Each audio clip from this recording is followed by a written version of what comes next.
Hello everyone! Ayan, familiar ba kayo guys sa pili? Ayan, pili nut. Ang dami kong pili nut. Ayan, natilad na.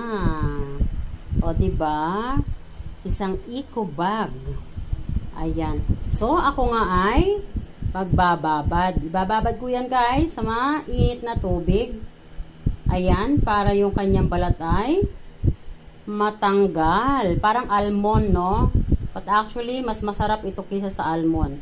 Kung ang Australia, mayroong macadamia, tayo naman ay mayroong pili. Yes. O, diba?